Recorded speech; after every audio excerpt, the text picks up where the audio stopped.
Another fortnight passed. Ivan Ilyich now no longer left his sofa.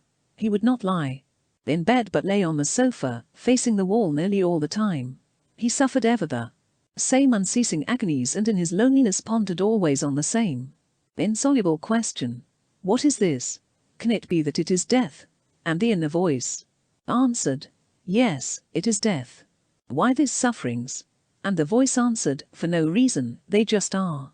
So, beyond and besides this there was nothing.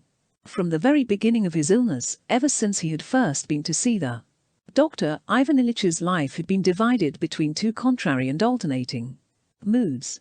Now it was despair and the expectation of this uncomprehended and terrible death, and now hope and an intently interested observation of the functioning of his organs. Now before his eyes there was only a kidney or an intestine that temporarily evaded its duty, and now only that incomprehensible and dreadful death from which it was impossible to escape. These two states of mind had alternated from the very beginning of his illness, but the further it progressed the more doubtful and fantastic became the conception of the kidney, and the more real the sense of impending death. He had but to call to mind what he had been 3 months before and what he was now, to call to mind with what regularity he had been going downhill, for every possibility of hope to be shattered.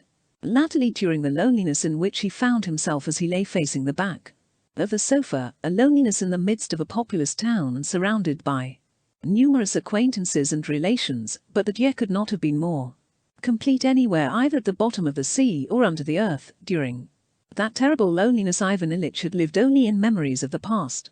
Pictures of his past rose before him one after another. They always began with what was nearest in time and then went back to what was most remote, to his childhood, and rested there.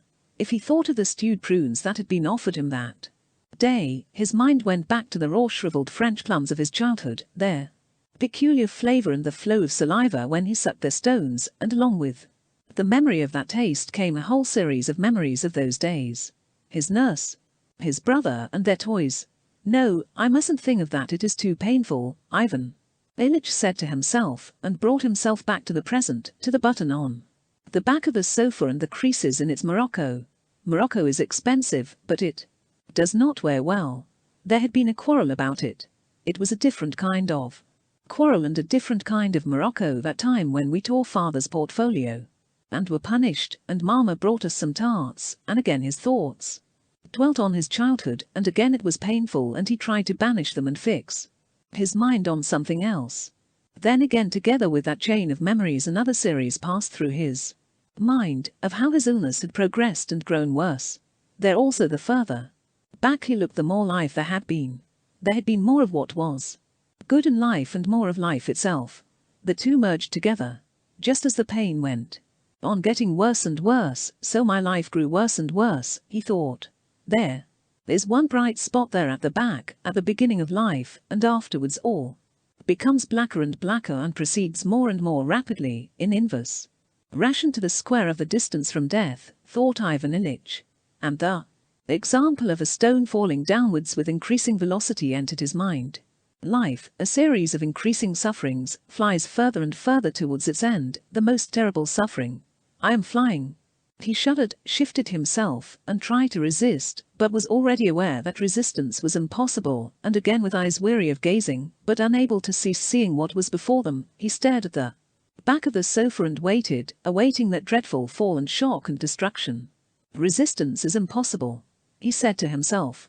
If I could only understand what it is all for. But that too is impossible. An explanation would be possible if it could be said that I have not lived as I ought to. But it is impossible to say that, and he remembered all the legality, correctitude, and propriety of his life. That at any rate can certainly not be admitted, he thought, and his lips smiled ironically, as if someone could see that smile and be taken in by it. There is no explanation. Agony, death, what for?